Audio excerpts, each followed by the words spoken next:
everybody, welcome to Neuroscape, our cyberpunk trading card game. Today we're going to teach you how to play. First off, we're going to teach you how to install Tabletop Simulator on Steam and how to download our mod so you can jump into the Neuroscape. You're first going to want to go to Steam and search the store for Tabletop Simulator and purchase that and then install it. Then once you have it installed, if you click it in your games here, you can go to Workshop. And that will show this workshop here. If you just go to the search up here and type Neuroscape, click enter. These are the two mods you want to be subscribed to. One is a custom deck builder and one is the full game board. You can usually click these little check boxes here, but they don't exist for me because I'm already subscribed. Then you go back to your library and hit play. So when you open Tabletop, you'll get this screen. You're going to go to create. You're going to go to multiplayer. You're going to go to friends or public. You can make a password here if you want to. Give it some name, and then you go create server. When you get to here, you're going to go to workshop, and then you're going to find Neuroscape trading card game. There's also a Neuroscape custom deck builder. You should be subscribed to both. And if you click that, you click load, you click open. This is just opening the rules doc on our little iPad here. And then you are presented with the board. This is the general board. Now you can invite friends at the top here. Meter Lord is there. We're going to invite him. Before they join, you can choose to change your color. Pick what side of the table you want to sit on. I'm going to choose yellow. So once he joins, then I will change his color to green. And you also want to usually promote them so that they can load their own custom decks in as objects. To do that, let me just do that real quick. If you want to take a deck from your saved objects, come in here, load that deck in.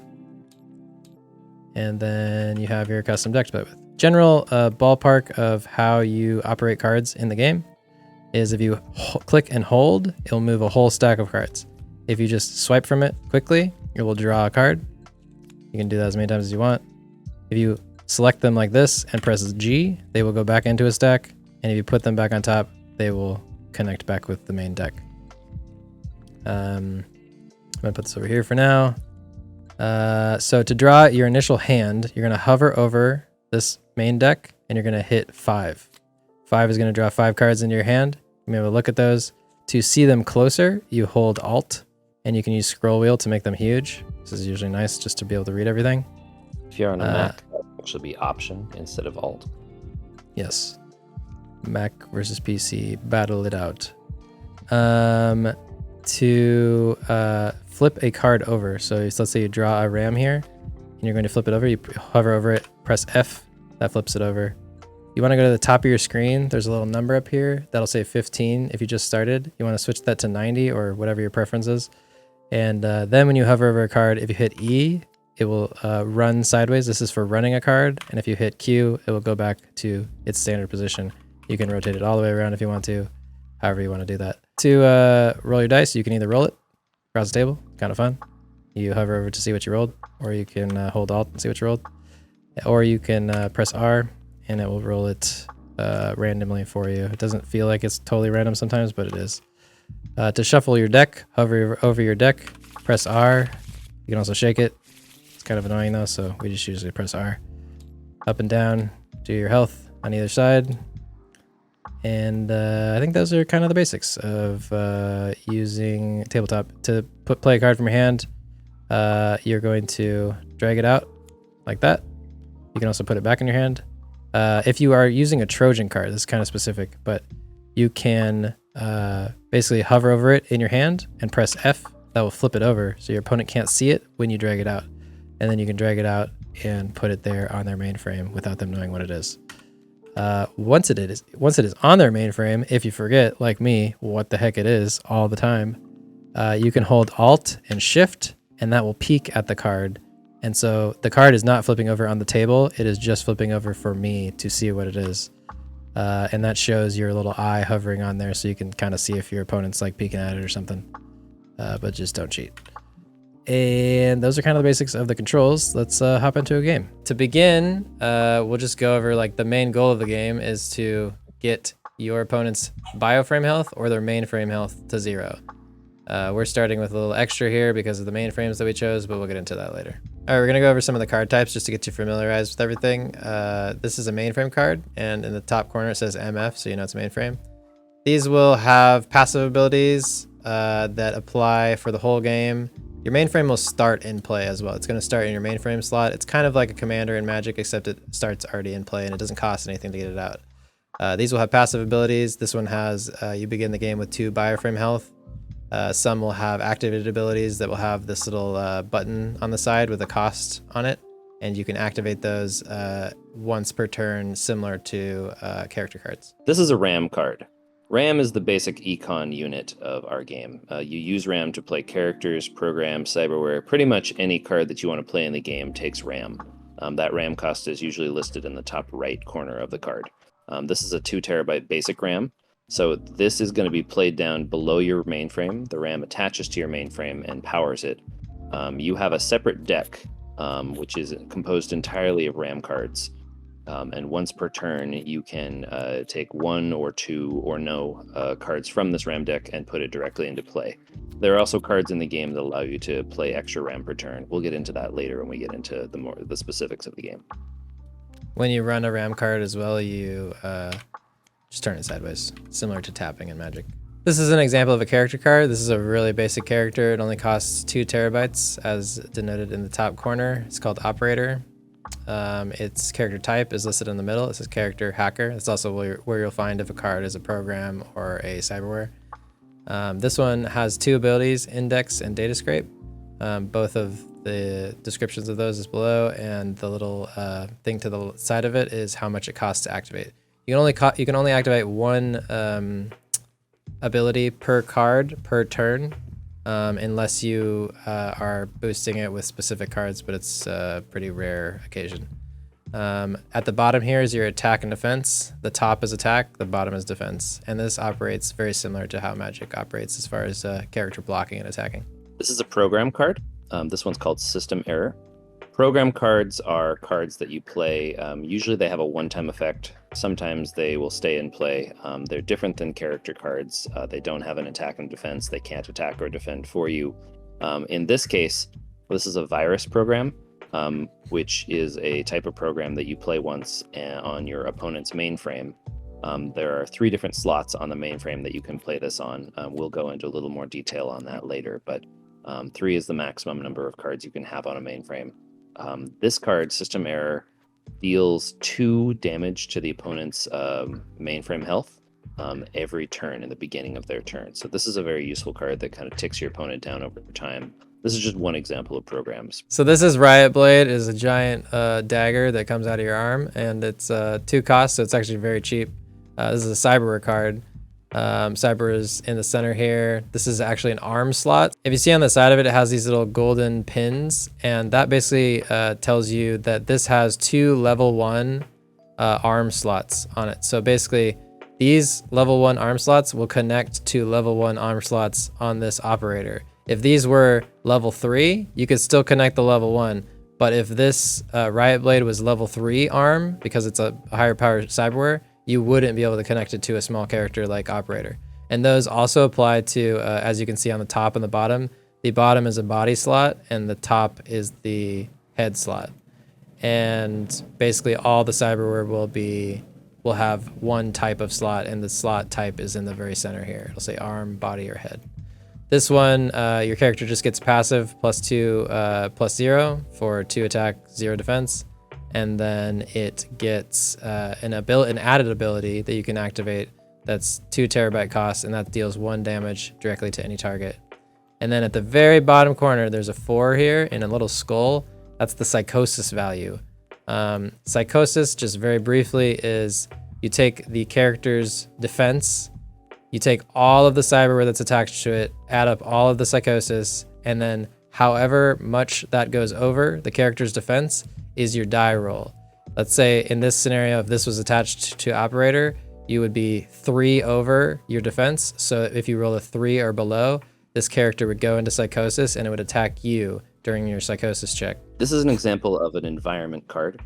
Environments create a global effect. Basically, this is the digital space in which the battle is being fought, and you have the ability to change that by playing environment cards. An environment generally affects a mechanic or a rule for all players involved in the game. So in the example of the grid, this has the effect of allowing each player to sacrifice 1 RAM per turn in order to draw 2 cards. Environments can have a lot of different effects, and they're a very interesting mechanic that you can, build all sorts of strategy around. One unique thing about environments is there can only be 1 in play at a time most of the time. There is a specific exception to that, which we're probably not going to cover in here, but it's called the multiverse. That's for a later video. But generally speaking, there can only be 1 environment in play at a time. So if somebody else plays another environment when there's 1 in play, the 1 in play goes into the recycle bin and is replaced by the new one. So you can actually replace your opponent's environments to one that suits your needs more by playing another one. So it kind of becomes a back and forth battle of playing these environments. All right, so this is the standard board for the match. There's some optional mainframes over here. Basically, you want to pick a mainframe that kind of synergizes with your deck. In these starter decks, they're kind of, one is really focused on mainframe, one is really focused on bioframe attack. So we are going with 2+ bioframe health on my end and a 2+ mainframe health on his end. And another thing, just like as a very general overview, is like there are kind of 2 lanes of battle. Your characters are attacking the bioframe, and your programs and abilities are attacking the mainframe. Those kind of cross over a little bit in places, but for the most part, like, characters aren't able to attack the mainframe directly. They're only able to attack the bioframe, and you can't block you can't really block any programs with characters unless they have character destroyers or counters or things like that. But all right, let's do it. So you start the game by drawing 5 cards from your main deck. This also, by the way, this right side is your main deck. The left side is your RAM deck. The RAM deck only has RAM in it. Eventually, it will have special types of RAM mixed into it, but right now it just has basic RAM. So you draw 5 from your main deck to start, and then you have a poker-style redraw. So you can put as many cards as you want back, and then draw the same amount of cards. I'm not going to do that in this scenario because I have what I want. So at this point, both characters are going to roll a d20, and mine is just... Keep it. We're keeping it. Here, roll again. I got a 17. I have rolled 10. All right. So the player who wins the die roll gets to select if they want to go first or second. So on your first turn, the first player who goes only gets to draw 1 card. They can draw from their main deck, but there's no reason to. You need RAM to play cards, so you're going to draw 1 RAM. On the second player's turn and every turn after that, you can draw 2 cards from either your main deck, 2 main, 2 RAM, or 1 of each. So you kind of get to decide if you're going to go more econ that turn, if you're going to go more utility that turn, or if you're going to kind of split it and go evenly. I will run this 2 terabytes of RAM to play Operator. And then, unlike Magic, there is no summoning sickness on characters, so they can attack and activate abilities immediately after coming into play. That is not possible for me to run any of his abilities because I don't have any more RAM available. So I'm going to attack for 1. And when you attack with a character, you run it and it goes sideways like that. So in this case, since I don't have a blocker, that is going to deal 1 damage to my bioframe health, taking me down from 20 to 19. And now I pass the turn to you. We have these little cards on the side that let you figure out what turn stage you're in. Very helpful. Anything that has little 3 arrows next to it is a swift check.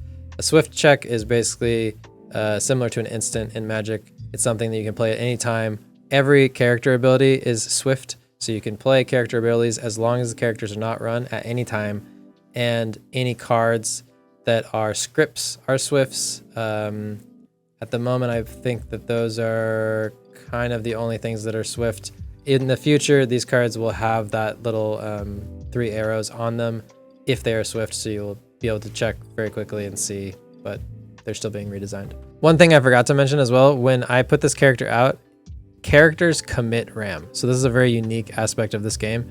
When you put a character out, this RAM goes from your available RAM to your committed RAM. It stays run, and at the beginning of your turn, any of your committed RAM does not refresh.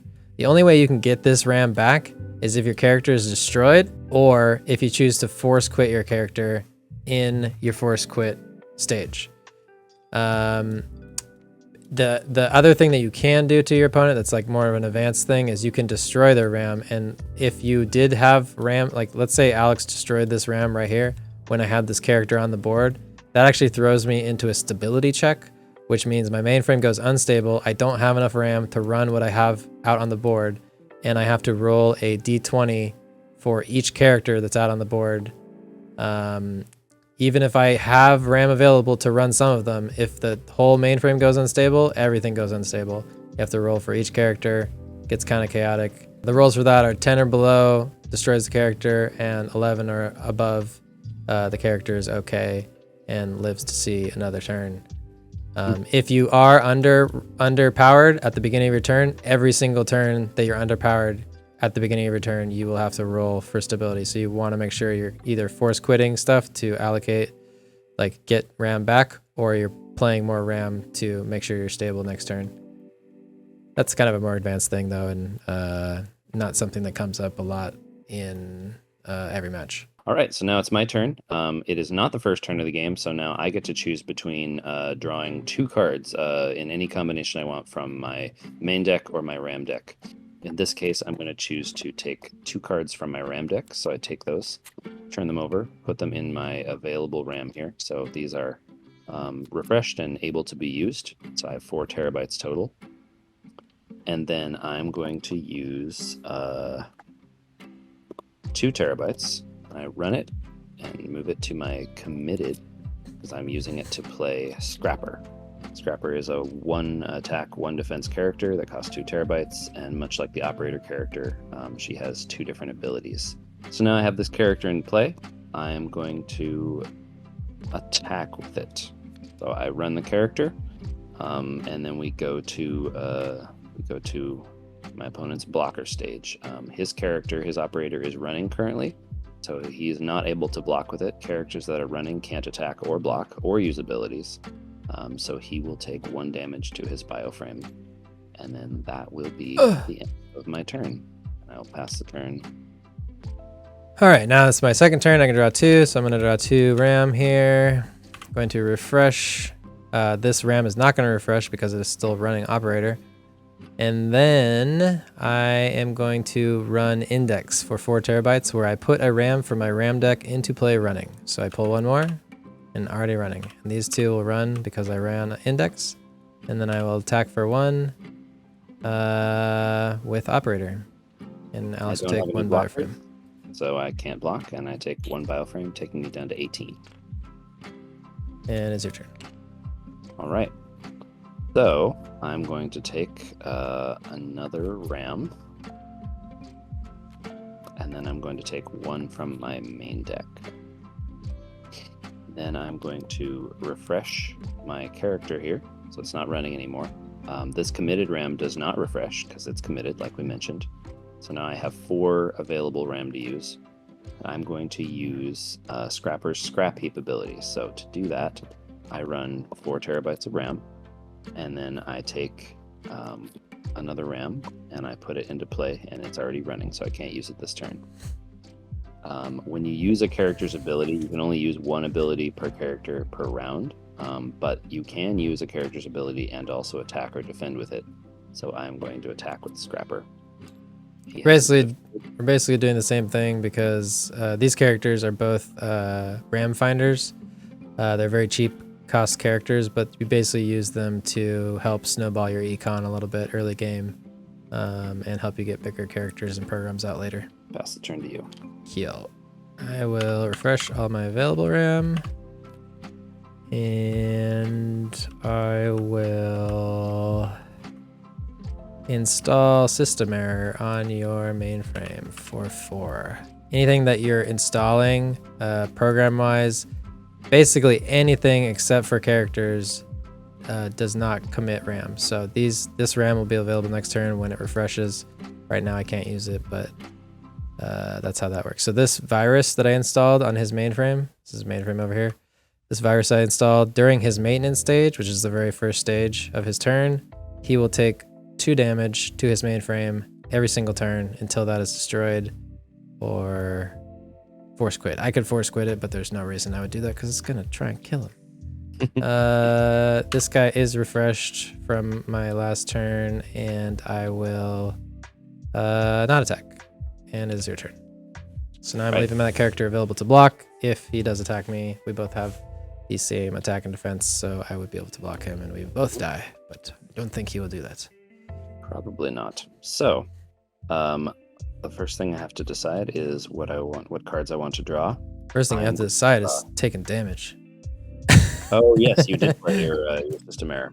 So, yes, the first thing that will happen is I take 2 damage to my mainframe from this system error.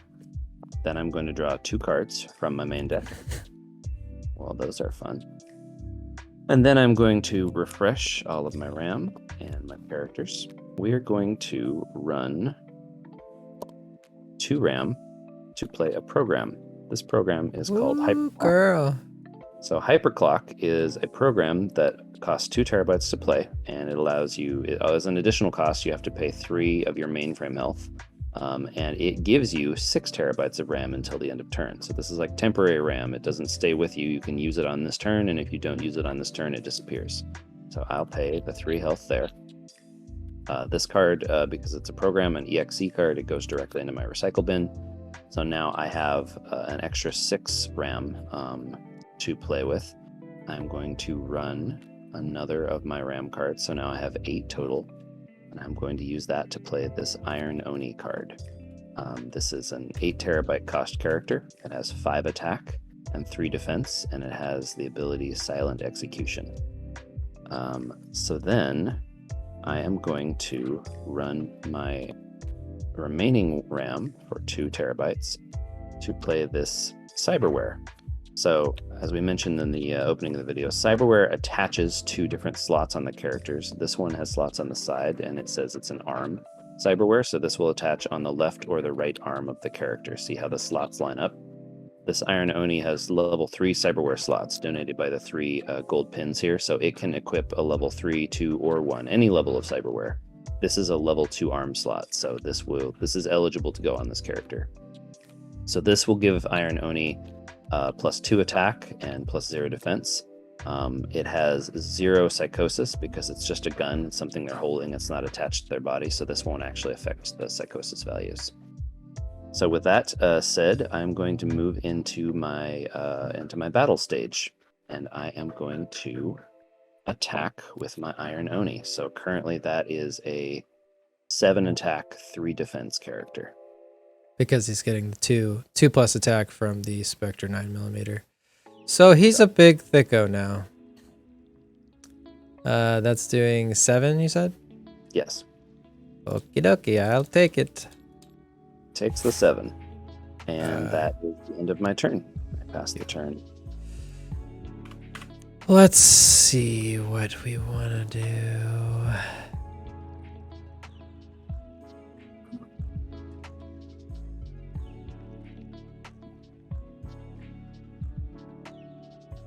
Yeah, we want to do that. So I'm going to take 1 from my RAM and 1 from my main. And then, ooh, actually, it's not a great idea.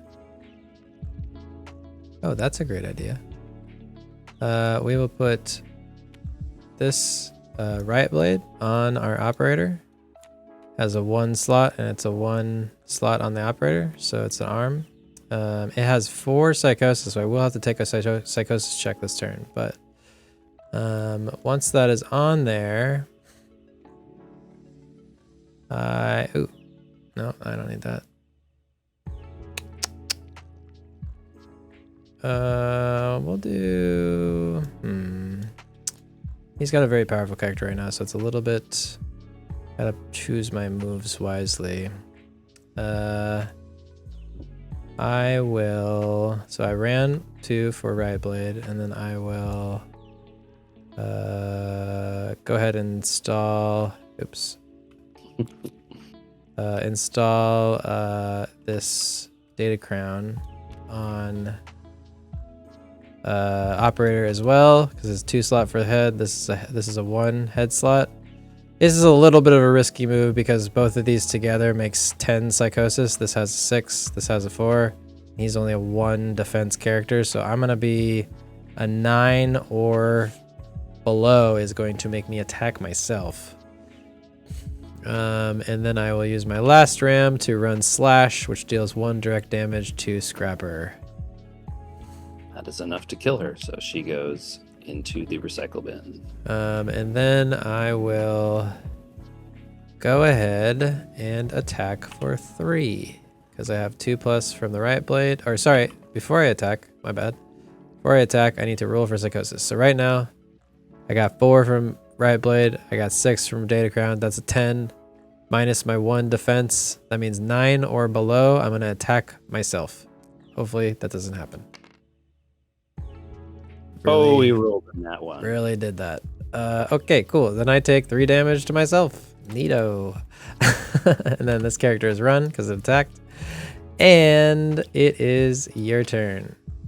And to quickly elaborate on what just happened, whenever you move into your combat stage, that is when you need to roll for characters if you have someone in Psychosis. Yes. So you have a battle stage. The Psychosis check is where you need to roll for Psychosis, and then you declare your attackers. So it's something that happens before you're able to choose what you're attacking with. And once you do go psychotic from that, you attack yourself, and that character can no longer attack the opponent. And an important point on that, you are allowed to block your own character. When you move to the blocker stage, if you have one of your own characters attacking yourself, you can block that character with one of your own characters. Although it's going to make you sad because you're probably going to kill one of your characters. But sometimes that's better than dying. All right, so to start my turn, I'm going to take 2 damage from this system error that is still on my mainframe. And then I'm going to... Actually, we're going to show a mechanic that we just talked about earlier. So I played the Hyperclock to pay for this Iron Oni, but now that extra RAM is gone, I don't have enough to pay for the persistent cost. This takes 8 terabytes. I only have the 3 here. Fantastic. These 3 automatically go over to try to cover... Actually, wait, that's wrong. Because my scrapper is dead, so I do actually have exactly enough. I have 8 terabytes of committed RAM. So basically, all of his available RAM would immediately go commit to his character, because that in the previous turn was having the extra RAM from the Hyperclock, but now he still has enough RAM to run that. It just goes from available to committed. Just barely enough, and that's only because the scrapper was destroyed last turn. If that hadn't happened, then I would have gone unstable, and I would have had to roll a d20 to see if this Iron Oni stays alive. All right, this is the point of the game where if you forgot to put your cool cyberpunk glasses on, you put those on now. Very important part of the game. Really critical that you have those on. It's part of the on your turn. It's in the maintenance stage. Exactly. All right, so it is my turn. The first thing I'm going to do is take 2 mainframe damage from this system error here. And then I am going to draw 2 cards from my RAM deck. Those are going to come into play refreshed and ready to use. Then I'm going to refresh my Iron Oni here, which still has this Spectra 9mm Cyberware attached to it. And then I am going to... Let's see here. Then I'm going to run 4 terabytes to play Setu Simulation, which is an environment card. So Setu Simulation, its ability is that each player gains 2 mainframe health during the beginning of their turn. So this is helpful for me because currently Connor is trying to kill my mainframe health, but I'm trying to kill his bioframe health. So this puts me at a bit of an advantage because we're both going to be gaining mainframe health, but I'm not trying to attack his mainframe health. Then I'm going to move to my battle stage, and I'm going to attack with Iron Oni. So to do that, I run him, and he is currently a 7 attack, 3 defense character. I have to take it because I cannot block. Down to 3 bioframe. We'll see how this goes. 3 hours later. Good game. GG's. Very close game. 1 health, all the way to winning. And that is the power of the singularity. For now. So this gave you a good overview of the basic rules. There's a lot of specific rules and intricacies to the game, but hopefully that's a good overview. If you want to learn more about those rules, we have a full document with a breakdown of all the rules, including things like order of operation, duel mechanics, some of the more advanced subjects, but this is kind of just enough to get you started and get you playing. And most important part of the game is have fun while you're doing it. Also, always win. That's another important Yes, part of the that's game. another, have fun, but also always win. Like, yeah, definitely have fun, but also destroy your opponent's will to continue playing. Exactly. No, definitely have fun. But also, we're in Discord all the time. If you hop in there, ask questions, share your decks. If you're building decks in the custom deck builder, we have a custom deck builder workshop mod as well. And that's where you can kind of build a deck. One little tip on that, just to end the video, is if you build a deck in there, put it all in a stack. If you right click it, you can click save object, give it a name, and then when you want to load it into this map, you go to objects, saved objects, and all your decks will be here.